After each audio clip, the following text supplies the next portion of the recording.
Yeah, while he's setting it up, hopefully you guys can start to see how we design the Saturday Feel Good.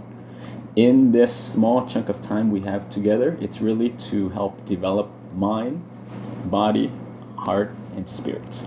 You know, every little section where the heart is just us eating together, this is a tiny space.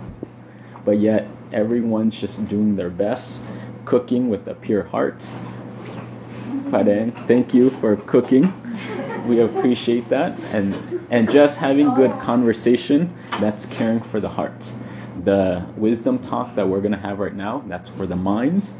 The meditation is for the spirit, and then we stretch for the body. But if you guys can make space for that every single day, take care of those 4 components and live your life that way, it will help you out. So this design is kind of strategic. Make sure we take care of all 4, and you need all 4. Today I'm going to talk about Buddhism and mental health. First off, thank you. I'm really excited about this topic, and I'm going to put a different spin on it to make it a little bit more current and more applicable to your current life right now. Buddhism 101. I know P. Cassidy talked about this a couple weeks ago, but just an overview for everyone is Buddhism. The core principle, core concepts is just 4 noble truths. There's suffering.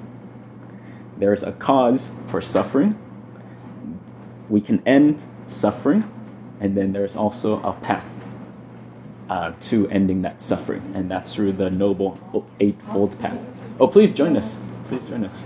We're just getting started.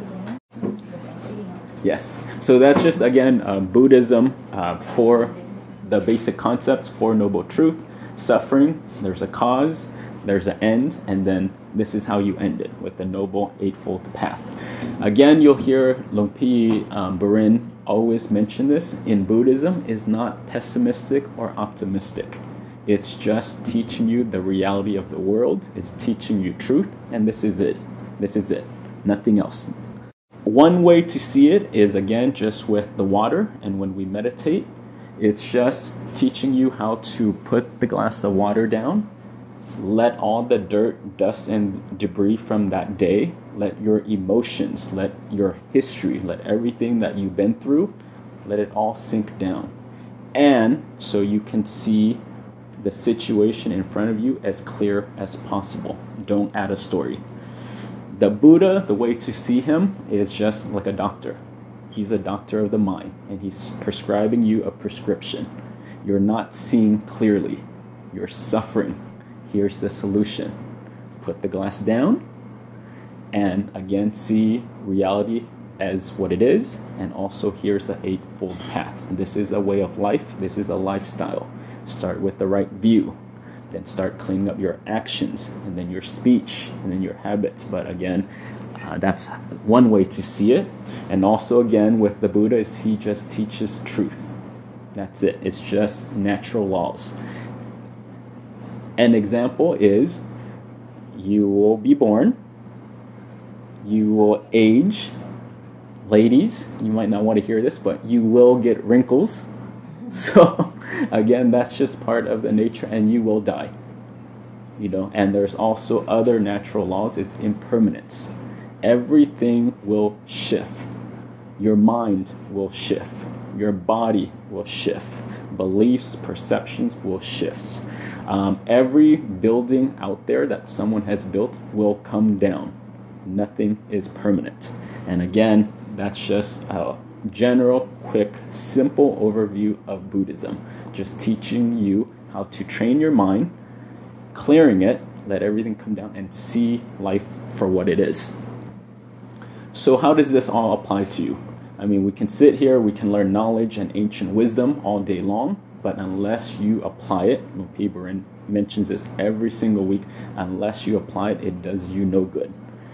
The way we're going to structure this is really, I'm going to share with you kind of my background of how I personally apply it. I'm going to share how I use it with my clients, and then also how you can use it in your real life. But for me, is before becoming a monk, I was a licensed marriage and family therapist. I've been doing this for a decade. I started out working at a group home. We mentioned this before for some of you, working at a group home for the foster care system. So we had 100 foster students, aged 12 to 18, and the kids lived there and they went to school there. So a lot of them came from broken homes. They were removed from the system, or removed from their home, and then entered into our system under our care. We had 20 therapists there, and I was in charge of those 20 therapists. Then, moving forward, I moved to Malibu, and that's where I was working at a drug treatment center.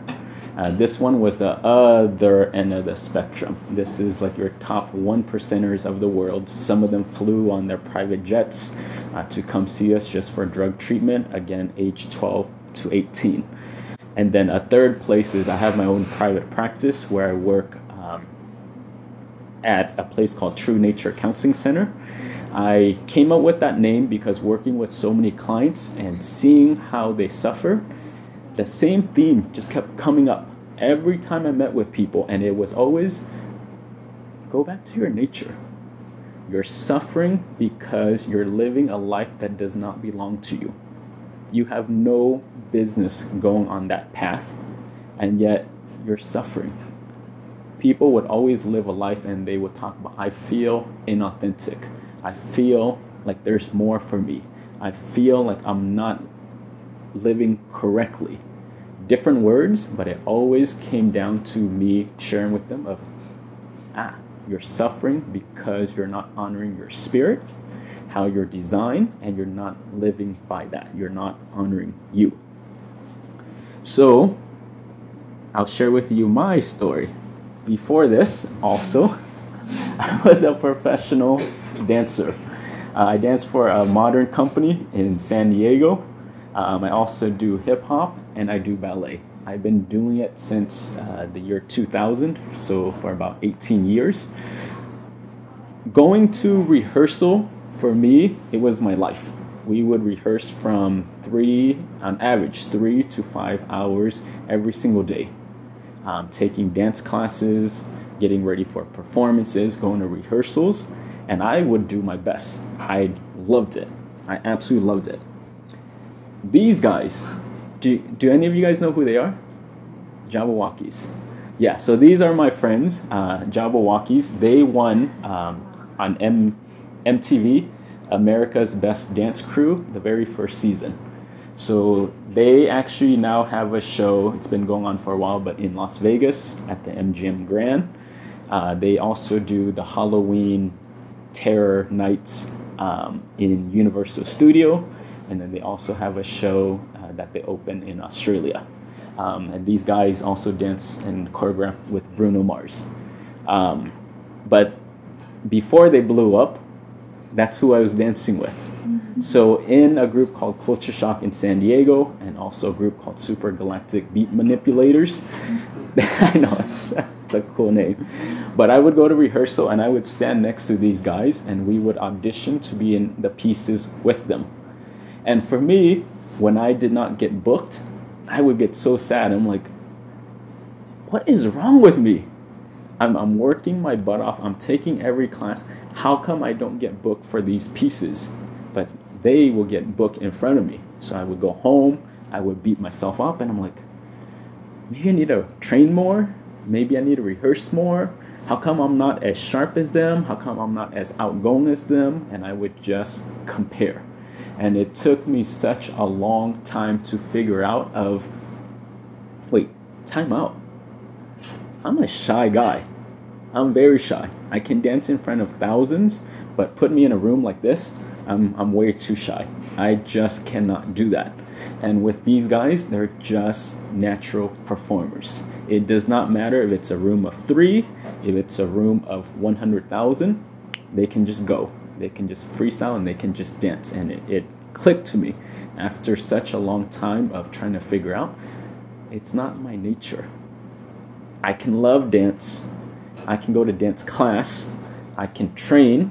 I can be good. But at the end of the day, I'm not an entertainer. I perform. I get paid to perform. But they are genuine entertainers.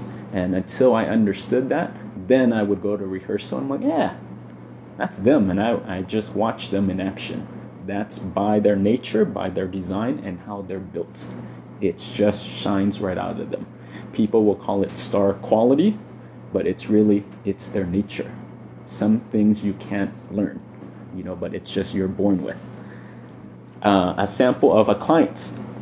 This is a kid, fake name, fake age, but a 17-year-old. His name is Erik.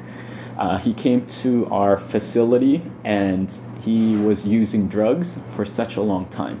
When he checked into our drug treatment center, he came in with, I think, 70 Xanax pills stuffed in his sweater. But he has been doing drugs for a while and it just kept escalating and escalating.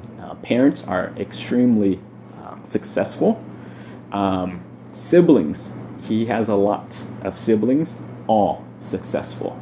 Attorneys, business owners, just everything you can think of, their family was it. They all went to Harvard. A few of them went to Harvard, graduated top of their class, Columbia, Stanford, but just everyone did amazing. Family, just brilliant geniuses. Him, on the other hand, struggling. He's like, I just need to take pills. I hate it. I can't do this. And while he was at our treatment center just working with him, I asked him, okay, what is the issue? What is the issue? And finally, with a lot of work, it came back down to the fact of he's like, that's not me. I'm not Harvard. I'm not Columbia. I'm not an intellectual. I'm not that smart as my brothers and my sister. I do not want to be a CEO of this big company. I'm 17. I cannot do that. That weekend, we went to Equine Therapy, where the kids and the families get to play with horses. They get to see different patterns within their families. And this kid just shined. He was running with the chickens. He had goats. He had puppies. He had rabbits. And he just came to life. And everyone stepped back and were like, who is this kid? He was like a horse whisperer. No one can calm these horses. And he was like, come here. He'll hug the horse. He'll pat the horse's head. And he's like, and we just all watched him. And the following day I met with him. I'm like, what happened to you on that farm? He's like, I don't know. He's like, I just love animals. He's like, I love nature. I'm like, yeah. So are you surprised by when you're in a classroom setting and you're talking about Harvard, why you suffer so much? And he's like, I never thought of that. I was like, yeah, because it's not in your nature. These are expectations of you, but understand this is not how you're built and designed. You, by your core, you love the outdoors. You love animals. Imagine we put your entire family on that farm, they would have the same issue. How come I can't calm those horses? How come I can't calm those bunnies? Yeah, because you're not meant for it. That is not your nature. So when he heard this concept, he's like, I don't think I'm honoring me. I'm like, yeah, sir. You got it. You got it. You can still take care of your business, but at the end of the day, understand your nature and also make steps to honoring that as well. I get a lot of young kids who want to be ballerinas. They've been taking classes for 10, 15, sometimes 20 years. And they will come in and they're like, how come I'm not as good? How come I'm not as good as her? Yeah, because you're not. It's really that simple. Again, this is just a truth. It's not good or not bad. But a real ballerina is when you look at her hips, they're open. She's tall. She has long legs. She's flexible. It's just natural to her. Her body was built and designed that way. That's just within her nature. You can love ballet. You can take ballet classes. But again, when you put yourself in that role, you're forever going to suffer. One more. Who's this? Whitney Houston. Pay for my singing lessons for the next 10 years. I will not be as good as a Whitney Houston. Pay again for 10 more years. I will not be as good as Whitney Houston. Again, you can love singing, you can train in singing, but if it's not how you're built and designed, you won't get there. Versus a real singer walks in this room without any training. They can blow us out of the water. But again, know your nature. Last one is just people with office jobs. I always get people coming in and they're complaining of how life is horrible. Okay, tell me about that. Well, I sit in my cubicle. I hate it. I'm an engineer. Okay, cool. And then the more we process, come to find out, by their nature, they're artists. They love musical instruments. They want to play in a band. By their design, they're like, I'm just a creative person. So you put me in this tiny cubicle, yeah, you wonder why you're suffering. Again, know how you're designed and built. So just an overview, the moral of all of this is, again, for people who don't know how to honor their true nature, you'll experience suffering. People who don't live by their true nature, you'll experience suffering. You'll call it different names of anxiety and depression, and my body's shut down, and I have whatever you want to call it, mental health disorders, symptoms, or versus seeing it for what it is. You're not honoring your spirit, you're not honoring how you're built. So my experience has taught me, the further you stray away from how you are designed by your DNA, by how you're built, the more you will suffer. It's that simple. Let's make this practical for you guys. How do you find your nature? I wrote or designed an online course specifically for this, but to know your nature, start with these three things. One is who you should be. Take out a diary, take out a journal, and start writing of, what did your parents say? What does mommy tell you who you should be? I actually went through a PhD program in Santa Barbara because my Asian parents needed a doctor in the family. In Santa Barbara, in this classroom, I'm like, I'm so dumb. Why don't I know literature? Why can't I write research? Like, it doesn't excite me. Yeah, I was willing to put myself in a PhD program to please mommy and daddy. Then I got braved and I'm like, okay, I can't do this. I'm gonna follow my spirit. I left. A year later, I went to another doctorate program in San Diego to get a PsyD. And I'm like, again, I wanna please my parents. But throughout the course, I was just suffering and I'm like, I don't do statistics. I can get a tutor, but you guys, I don't do statistics. And then I would sit there, I'm like, how come they're so much smarter than me? No, it's just that's not my design and built. Also know who you should be according to your environment, your peers, your culture, New York City, where you come from, you know, whether it's Thailand, what do they expect of you? But chart all these things down of who you should be according to everyone else. 2, who you want to be. This is important. These are the fantasies that we have for ourselves. I want to dance for Justin Timberlake and Janet Jackson. That's just what I want to do, but I understand, again, that's a fantasy. I can work towards it, but again, that's just something I have for myself. I want to have my PhD. I really want to have my doctorate, but again, that's just a fantasy. I can continue to strive to it, but it's going to be a little bit harder for me. It does not come natural. Last week when we were in Los Angeles, we were meeting with gifted kids. A 12-year-old is getting her PhD. Yeah. Imagine us next to this 12-year-old in college. You're going to say, why am I so dumb? Why can't I remember? Why can't I? That's her nature. Genius, gifted, brilliant kid. So any fantasy that you have, write all these things down. And lastly, who you actually are. Once you strip who you should be, once you strip who you want to be, and actually honor how you're designed and built, it will shift your entire world. It took me 3 decades to figure this out. You have 12 patterns. 12 patterns total. I'm just only putting up half. But in my design and my nature, my whole life, I've always been a hermit. Not just last week because I'm a monk. No, my whole life from birth, I cannot be at parties. I cannot be at social settings, but I have to isolate and I need to recharge by myself on my own, away from everyone. I'm a hermit.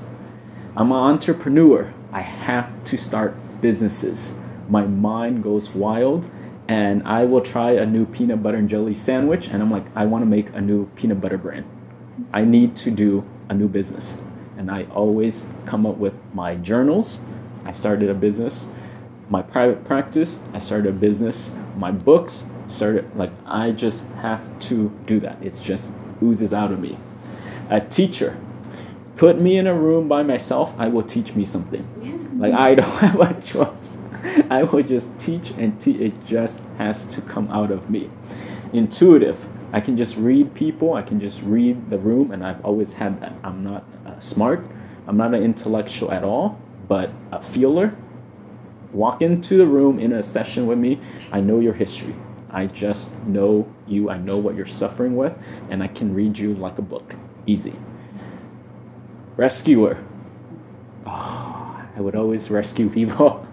But now you just have to learn how to mature that. This part I would bring into a relationship, romantic relationship. Not a good place. But again, that's how I'm designed and built. And also a healer. I love this realm of healing. I love suffering. The topic of suffering and how to heal is just my thing. So some people will want to be a good teacher. Yeah, you can do all the training. Versus a person who's just a natural teacher. They ooze. They ooze. So again, take the time for your own life to kind of see, where am I incongruent? Where am I matching? How am I designed? And when you know how you're designed and built by its nature, not what you want to be, not who you think you are, but by nature, then you'll know how to live that. And being a monk, working as a therapist, having my own practice, it matches. And when it matches, you don't suffer. So prior to this, when I was working as a real estate agent, yeah, every morning I couldn't get out of bed.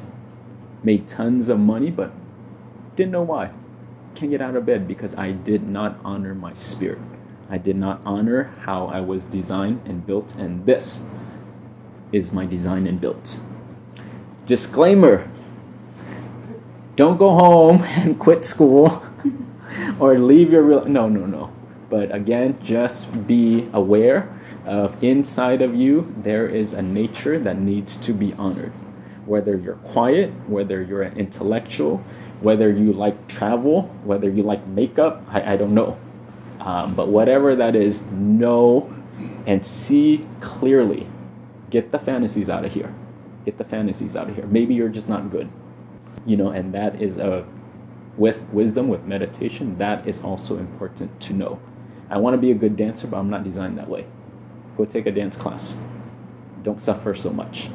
But again, just be aware of it, and also use this ancient wisdom. With the cup of water, try to reflect, try to contemplate with space, and you can see your nature just come out by itself.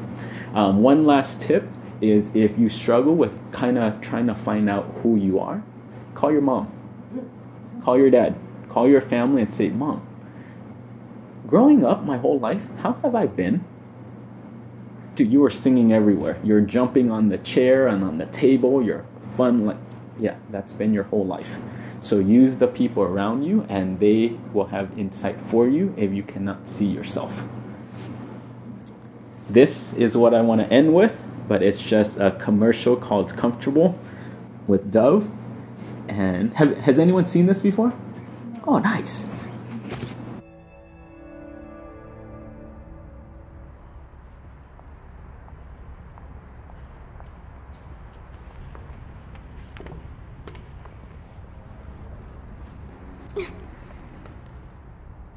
Thanks for joining us. Thanks for having me. All right, let's do this. Scene zero, take one. Mark? So we've got one question that we want to ask you today. Okay, well, what's that question? The question is, if you could change one thing about your body, what would it be? Only one. I would change my forehead. I have a really big forehead. I'd like to be taller. The puffiness of my face. My ears. I have big ears. Stretch marks after having a baby. A lot of times, like, kids would make fun of me, like, hey man, you get big ears, you got Dumbo over there, you know? Definitely my skin, because I've dealt with acne and eczema issues ever since I was a little kid. 我小时候，因为大家比较喜欢大眼睛的那种美女，所以我就也希望自己眼睛能大一些。Growing up, like a lot of people call me like five head, or like your forehead's so big. They've always like would say something to me about it. Yo diría porque muchos todos caminan derecho y como que mi pie está un poco chueco. When I was younger, I felt like I wasn't quite adequate enough.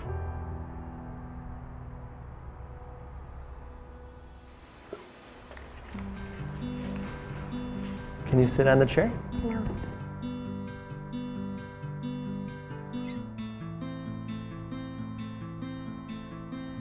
All right, I'm going to ask you one question. What's the question? If you could change one thing about your body, what would you change?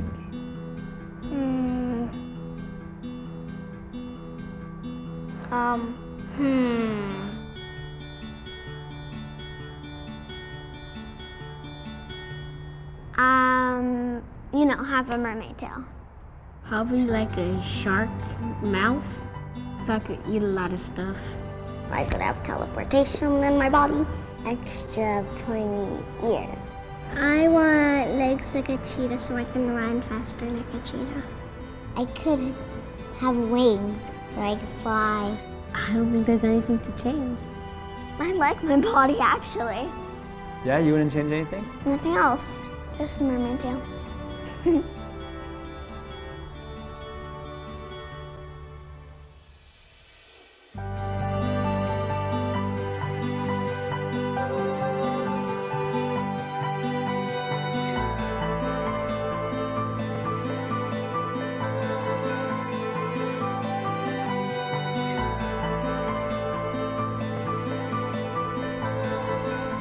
A lot of people obsess about getting older and about the wrinkles. I love my white hair. I loved it when it started turning white. It's one of those things, because I chose to stay this way, because it just wouldn't be me if I totally changed the way I look. Nice. Yeah. So really, that is touching on just the physical body, but whether it comes to career, it comes to any aspect of you, honor it. And when you do not honor how you're designed and built, again, you just experience more suffering. That's like me standing next to James and I'm like, yo, I want to be taller. Well, you're just not. Don't make up a story, don't make up a fantasy or a narrative. But when there is one, again, you will suffer. So really, hopefully what you can get from this ancient wisdom and using psychology is honor that inner part of you. Honor that spirit, honor that soul. And when you can get to that clarity piece, like children, innocence piece, and just honoring you, life will be so much easier. But that's it for me. So thank you. But anyone, we won't break up into the two different groups due to time, but anything that comes up for you guys that you guys want to share,